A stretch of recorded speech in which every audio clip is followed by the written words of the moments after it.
भगवान गौतम बुद्ध की इस कहानी से आप सीखेंगे कि आप अपने जीवन में हर परिस्थिति का कैसे सामना कर सकते हैं। आप अपने मन को शांत कर सकते हैं। एक बार गौतम बुद्ध अपने शिष्यों के साथ एक गांव की तरफ जा रहे थे। तभी उन्होंने देखा कि एक युवक बेहद गुस्से में पहाड़ी की तरफ जा रहा है। बुद्ध उसे देखते ही समझ गए कि यह किसी की हत्या करने जा रहा है या फिर खुद आत्महत्या करने। वो युवक जैसे ही पहाड़ी से कूदने वाला था, गौतम बुद्ध ने तुरंत उसका हाथ पकड़कर खींच लिया। यह देख उस युवक ने कहा, आप मेरा हाथ छोड़ दें, मेरा जीवन है, मैं जो चाहे इसके साथ करूं, आप मुझे मत रोकना। गौतम बुद्ध ने कहा, ठीक है, तुम चाहो तो दोबारा से कूद जाना, लेकिन पहले 10 मिनट रुक जाओ। 10-12 बार लंबी सांसें लो और अपनी हथेलियों को खोल लो। उसके बाद ही मैं तुम्हें दोबारा आत्महत्या करने दूंगा, उससे पहले नहीं। युवक बोला, आप मुझे बेकार ही इतना परेशान कर रहे हैं। मैं पहले से इतना परेशान हूं, लेकिन अगर आप कहते हैं तो ठीक है, मैं 10 बार लंबी सांसें लेता हूं, अपनी हथेलियां खोल देता हूं, उसके बाद आप मुझे आत्महत्या करने से नहीं रोकेंगे। तो उस युवक ने अपनी आंखें बंद की, 10 बार लंबी सांसें ली, अपनी हथेलियों को खोला और फिर धीरे धीरे अपनी आंखें खोली। फिर महात्मा बुद्ध ने कहा कि ठीक है, अब तुम जा सकते हो। वह युवक पहाड़ी की तरफ गया। उसने जैसे ही कदम आगे बढ़ाए, पहाड़ी के नीचे देखा तो वह पीछे हट गया और वापस जाकर बोला, हे गुरुदेव, आप कौन हैं? आपसे तेजस्वी व्यक्ति मैंने आज तक नहीं देखा। अभी मेरे साथ क्या हुआ है, क्या आप मुझे समझा सकते हैं? कुछ वक्त पहले तो मैं इस पहाड़ी से कूद जाता, लेकिन अब एक भय उत्पन्न हो गया है। बुद्ध मुस्कुराए और बोले, जब तुम पहाड़ी से कूदने वाले थे तब तुम्हारे अंदर क्रोध था। क्रोध सोचने समझने की शक्ति को नष्ट कर देता है।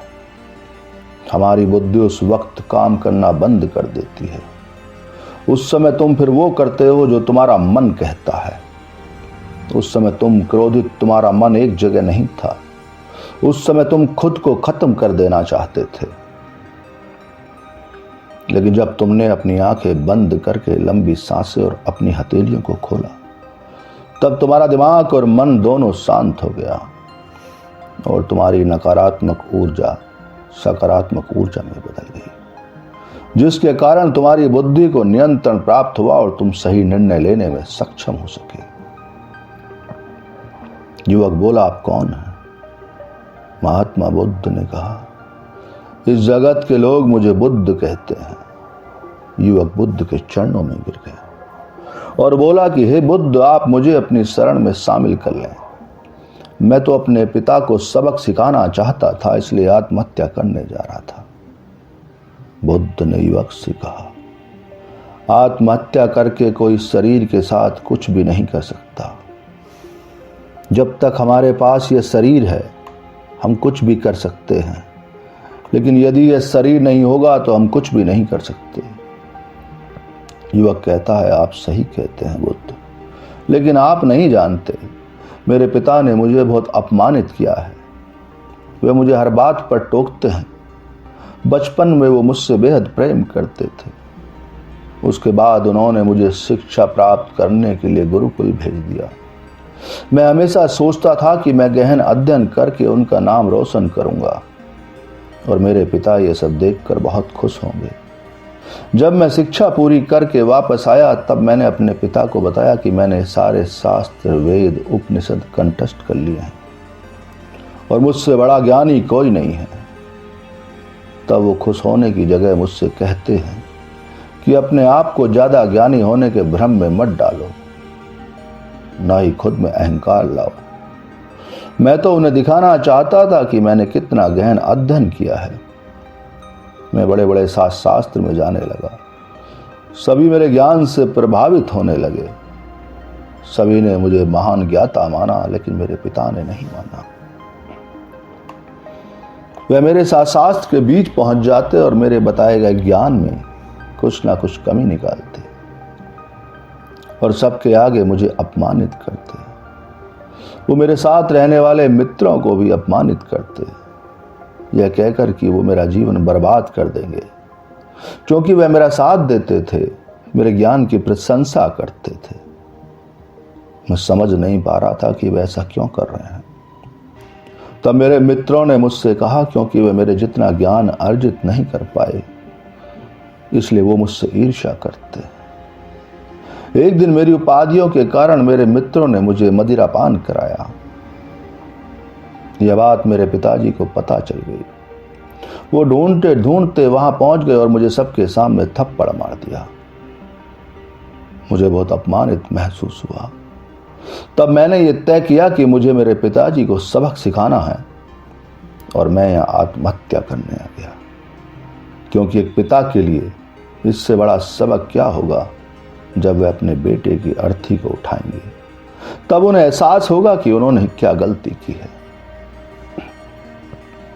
भगवान बुद्ध मुस्कुराए और बोले, मुझे एक बात बताओ, जो ज्ञान तुम्हें आत्महत्या करने के लिए प्रेरित करे, तो वो ज्ञान किस काम का, वो कहां से अच्छा हुआ?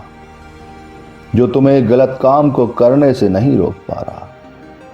युवक ने कहा, आप सही कहते हैं बुद्ध, अब मैं खुद अज्ञानी सा महसूस कर रहा हूं। आप मुझे अपनी शरण में ले लें, मैं आपसे ज्ञान प्राप्त करना चाहता हूं। भगवान बुद्ध ने कहा, तुम मेरे साथ 4 दिनों तक रहना, उसके बाद अपने पिताजी के पास जाना। अपने पिता के घर तुम मध्य रात्रि के बाद जाना और बिना किसी हलचल के चुपचाप भीतर जाना। तब तुम्हें जीवन का सबसे पहला ज्ञान मिलेगा। वो युवक 4 दिनों तक बुद्ध के पास रहा और अगले दिन माता पिता के पास चला गया। जब मध्य रात्रि वो अपने घर पहुंचा तो उसने देखा कि उसकी माताजी बिस्तर पर बहुत बीमार पड़ी हैं और युवक के पिता से कहती हैं कि तुम्हारी शक्ति के कारण आज मेरा बेटा मुझसे दूर है। अगर तुम इतने सख्त नहीं होते तो आज वो घर छोड़कर नहीं जाता। वो युवक अपने पिता की तरफ देखता है। वो देखता है कि जिनकी आंख में आज तक आंसू नहीं देखे थे, आज वो नम आंखों के साथ बैठे थे। उसके पिता कहते हैं, मैं उसे दुख नहीं देना चाहता था, बस उसके अंदर अहंकार न आए उसे दूर करता था। इसी वजह से उसके अंदर की कमियों को वहां जाकर बताता था, ताकि मुझे सुन कोई और भी उसे उसकी कमी बता सके और उसे अपने ज्ञान पर कभी घमंड ना हो, क्योंकि व्यक्ति का अहंकार उसे हमेशा ले डूबता है। लेकिन उस भीड़ में मेरे सिवा कोई नहीं होता था जो उसकी गतिविधियों के बारे में बताए, जो उसको बताए कि वह क्या गलतियां कर रहा है। तब मैंने तय किया कि मैं उसे उसकी गलतियों से अवगत कराऊंगा। लेकिन वो मेरी ना सुनकर हमेशा अपने मित्रों की सुनता था। और एक दिन जब उसने मदिरा पान किया तब मेरा दिल दुखा और तब मुझे लगा कि शायद मेरी परवरिश में कोई कमी थी। मैं ही एक अच्छा पिता नहीं बन सका जो मेरे बेटे ने ऐसा किया। लेकिन तुम चिंता मत करो, मैं उसे कहीं से भी ढूंढ कर ले आऊंगा। जितना प्रेम तुम मुझसे करती हो उससे ज्यादा मैं उससे करता हूं। युवक की माता कहती हैं कि मैंने उसे हर जगह ढूंढा लेकिन वो कहीं नहीं मिला। मेरा मन कहता है कि यहां से कुछ दूर एक गांव में गौतम बुद्ध रुके हैं, वह जरूर वहीं होगा। तुम उसे वहां जाकर देखो। ये सारी बातें युवक वहीं खड़ा होकर सुन रहा था। उसकी आंखों से आंसू बह रहे थे। वो चुपचाप वहां से चला गया, पर गौतम बुद्ध के पास पहुंचा और बुद्ध से बोला, हे बुद्ध, अगर आपने मुझे उस दिन आत्महत्या करने से नहीं रोका होता तो मुझसे कितना बड़ा पाप हो जाता। बुद्ध ने युवक से कहा, इस जीवन की सबसे बड़ी गलती आत्महत्या करना है। ये जीवन तुमने खुद नहीं लिया है, उसे तुम्हें दिया गया है, तो तुम्हें कोई हक नहीं कि उसे खुद से नष्ट करो। कल सुबह तुम्हारे पिता यहां वापस आएंगे। कल सुबह तुम उनके साथ जाकर उनके ऋण को उतारना। युवक ने कहा, हे महात्मा बुद्ध, मुझे मेरा सारा ज्ञान व्यर्थ ही लगता है। आप सत्यता को उजागर करते हैं। मैं आपके साथ रहकर आपसे ज्ञान प्राप्त करना चाहता हूं। मुझे अपने संग में आप शामिल कर लें। बुद्ध ने कहा, कल सुबह जब तुम्हारे पिता आएंगे तब तुम उनसे बातचीत करना और उनसे आज्ञा लेना, और तुम्हें लगे कि तुम्हें ज्ञान प्राप्ति की जरूरत है तो संघ के दरवाजे सभी के लिए खुले रहते हैं। दोस्तों, महात्मा बुद्ध की इस कहानी से आपने क्या सीखा, प्लीज हमको कमेंट करके बताएं और हमारे चैनल को सब्सक्राइब करें।